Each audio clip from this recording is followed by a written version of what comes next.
Well, this is our first video, and I'd like to first introduce myself as I pull up these notes. But my name is Bo. I would consider myself a audio engineer because I do so much, and I go from doing stuff with audio to playing music, doing producing work here and there if I need to, but not very often, which I need to get back into. And I'm just kind of like all around. So think of me as that person that you have at church that kind of has knowledge of everything and can help you set up your AV. I'm knowledgeable enough to set up AV and have it running the way it's supposed to be running. So I'm, I've started this YouTube really to not only give out information, but to help people who are or who started in my situation. So as a young person growing up, in church, and I'll say not having the best equipment, like, the folks would do their best to buy equipment thinking that it was quality stuff. They thought that spending $200 here or a maximum or a total of $500 was a great thing, and we were buying quality stuff, when in fact it was just to get us by, right? So as I grew up in a church like that, and many of us have probably grown up in a church like that. If you're from the islands, it doesn't matter what race you are, man. But I am from Haiti, and so I very well consider myself, or me and every other people from the islands can connect with each other on most of what I'm gonna be saying, where we just grow, and probably Black Americans, yeah, where we've just grown up on like not quality gear, and I've basically from that point, probably a little bit after I turned 18, I decided to take my church's audio from the bare minimum to at least like intermediate level, right? We're not fully professional because we're not running lights, we're not running everything still to this day. But as far as our audio goes, we're kind of like there, right? Currently, we're using a Behringer Wing. We've got some great microphones. We've got great everything. We've got great tech. We're there, and it took us quite a while to get to that place, but nevertheless, we've made it there. So my goal here is to help anybody that was at the level that I was at, whether you're in the U.S. or whether you're in another country where you guys are probably still running out of 8-channel PV mixer, because that's what we had, and I think we still have that PV mixer to this day at one of my musicians' house. But we've went from having that and some PV wired mics to now having, our whole team is able to be on wireless mics, and not just the bottom of the bottom wireless mics. We're not buying Shure BLXs or the cheapest of the Sennheiser brand, but we're buying stuff that's at that high end, I would say high end level, but very professional equipment. So this video is really about showing us that we don't need a lot of money in order to achieve great quality sound. And I will go into detail about other things such as, visuals. But as for this moment, I want to focus on great sound and how we can achieve great sound at a good, at a great budget. We've got to know how to buy equipment without having to spend full MSRP pricing, right? We've got to know ways that we can creatively fund the equipment that we want. So let's start off with the basics, right? Let's start off with the basics. Let's start off with a mixer. You know, most people now, and to this day, most people think that mixers are expensive. And you can find an X32, which is the Honda Civic of mixers. The Honda Civic of mixers, right? You can find an X32, whichever variant you want. I would say, let's say if you didn't really care about having the whole interface of having faders and stuff like that, but you can find an X32 rack for under $1,000 that will give you 16 inputs, 8 outputs, right? Or you can find an X32, let's say the X32 compact for around $1,200, let's say $900 to $1,200, depending on what area you're in and depending on if you can talk your talk with whoever you're trying to buy it from. Remember that. And then you can find the X32, the big console, which is the full 32 input board, which has the 32 inputs on the back end, where if you already had a analog snake, you could just hook that up and you'd be working right there. And that right there will give you an amazing quality of sound. I've seen people go from analog boards because, no hate against analog, but to run analog, you have to have a lot of outboard gear.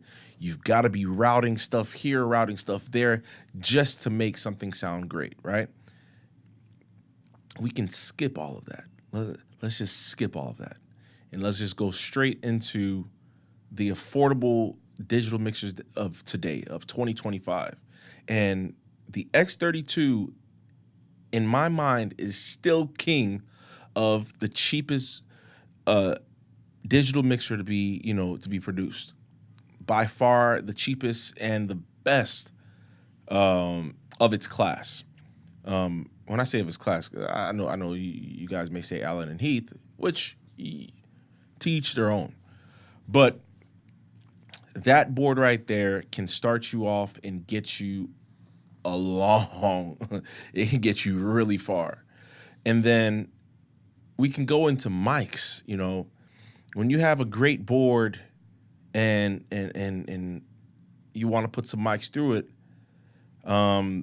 currently right now we're utilizing the Shure SLX-D24, the Shure SLX-D line of microphones. So we have the SLX, which is the original SLX, the SLX-D, and we just got 2 QLX-D mics.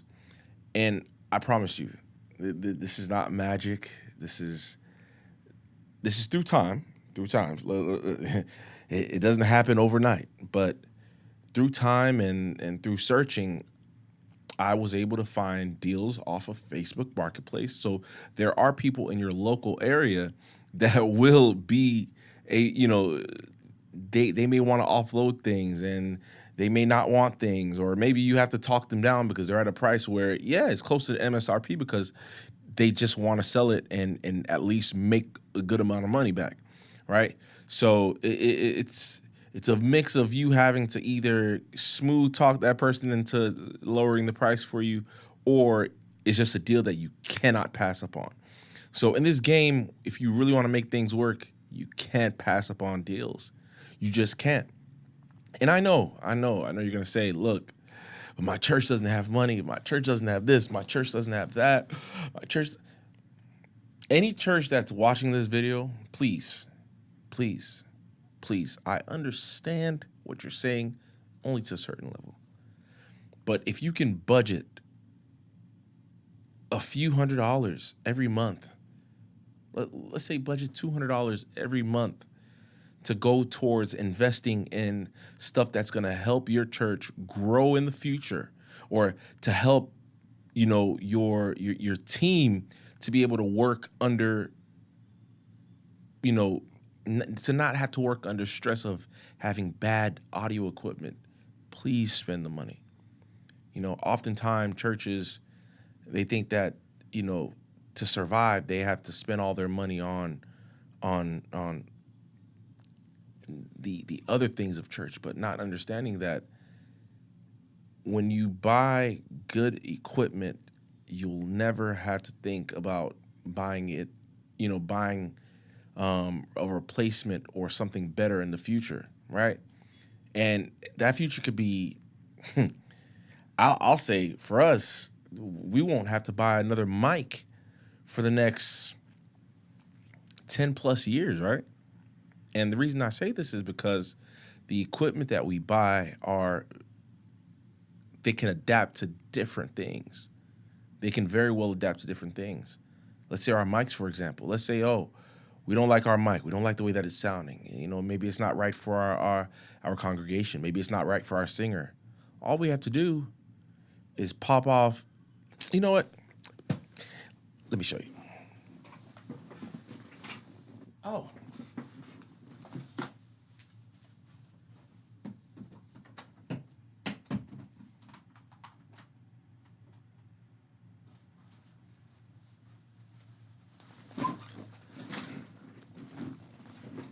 I'm back, right? Let me show you. We're singing. Oh, man. I don't like the tone that's coming out of this, Bo. I don't like the tone. We've tried all the EQ. We've tried everything, but I don't like the tone. I feel like we can get a much smoother sound. Do you think we should sell the mic and get another one? No, we don't have to sell the mic. We never have to sell the mic because all we have to do is we just swap out the capsule. We just swap out the capsule. We're flexible here, right? This is still a great quality mic. This is the transmitter, right? Our tone comes from transmitter, tone, transmitter, tone. So over the course of however many years, we could just switch out for better capsules and continue to keep chugging forward. So all of this to say that I would advise you guys to, instead of looking at buying equipment brand new, because equipment is expensive. If you want high-end equipment, if you want great quality, it's gonna cost. So, like I said earlier, in the sense of being creative, let's be creative. Let's find people who are, selling items locally that we can buy. And I've done this all my life. Ever since Facebook Marketplace was created, even before that. So I was on Craigslist, right? When I was able to get my hands on Craigslist and find equipment and eBay and all of these we have so many different avenues to find deals that we shouldn't pass up, and we shouldn't be blind to these avenues that we have. So I started off looking, for mixers on eBay. I remember back in 2020, was it 2016, right? 2016. I told my church, I said, hey, we need to buy better equipment. I said, I've got a plan. I've got a budget that will work for the church. And my church said, yeah. The people came together and they said they would donate a certain amount of money and we would be able to get the equipment. And that's the greatest thing that I love to see. When you're a part of a church that, sometimes they see the vision, sometimes they don't see the vision.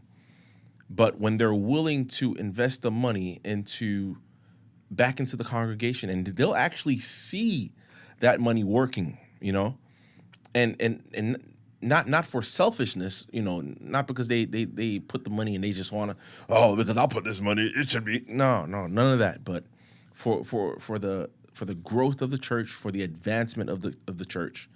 I think the budget, I forgot how much the budget was. I forgot, man. One of these days I'll pull it up.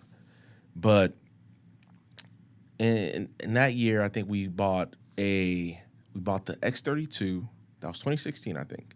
The X32, a subwoofer, and two tops, two EV tops. And what else did we get? We got one wireless mic. One wireless mic. And all of that was bought for, wow, probably like $2,200. Bo, it's a lot of money. We don't have the money right now. No. Let's put money aside. Let's put money aside over a period of time. I bet you in 1 year you can buy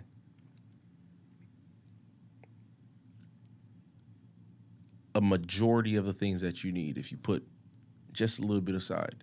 Remember, it's investing. The rich don't get rich by just putting all their money in, but they've invested over time, right? So we did all that, and like I said, look at us now. So it's not hard. We have to set money aside, get your church, get their mindset into thinking about the future, get their mindset into thinking about quality versus quantity. And as I just said, quality versus quantity, you'd be amazed to see how many times that I go into a multitude of churches that fail in their audiovisual department because they chose quantity over quality. And it starts off with this, an example. I'll give you an example. There was a church that I went to, and I don't know if you guys know about these mics, but Voco Pro. Voco, VOCO Pro. I believe that's what it is, right? And they had a bajillion of them. I say 8 to be exact, right? And they had an issue. And what's the issue, guys, when we're working with wireless gear? The issue is frequency. The issue is mics, overlapping others in frequency. And the sound quality was, I'm not going to lie, it was garbage. It was garbage. It wasn't the best. And I think about it like, why would you do that? Why would you sacrifice good sound quality because you want a multitude of mics? Never do that. If you have to be in a season where, hey, we just buy one mic, one wireless mic, and that wireless mic gets used by either the pastor or the worship leader, and then everybody else are on wired mics. And when I say wired mics, I don't mean you guys need to be buying PVs. Do not buy. Don't buy equipment that won't hold value. Do not buy equipment that will not hold value. And the reason that I say this is because, I'll explain it afterwards, but I'm kind of going on a rant.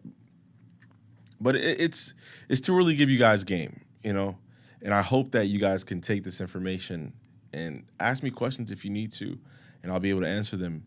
And if you've received this information, hopefully I've inspired you to think a little bit differently. But if you need to be in a season where one person has a wireless mic and everybody else has wired mics, there are great, options out there. The SM58, again, that right there is the Honda of all wired microphones. The SM58 has been around for decades, all right? Decades, and it's still doing work. It's a workhorse. It is a workhorse. That thing can get ran over. That thing can get dropped, and it will work, and it will sound good, right? So let everybody else, let's say you have a praise team of 5 people, you know, including the worship leader. So the worship leader can be on a wireless mic and everybody else can be on wired mics. And those wired mics, there are deals out there, guys. There are deals. You can get these mics for less than $60 on Facebook Marketplace, on OfferUp, eBay, you know. Yeah, let's say you can find those deals, all right? And let's say, as I said earlier, so you have one wireless mic, you have about 4 other mics at around $60 per. So those mics would be, you know, $240, right? $240 on 4 great mics. When I say the SM58 is the Honda and is the king of wired mics.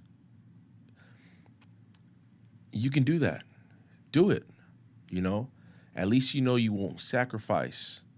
You will not sacrifice your sound.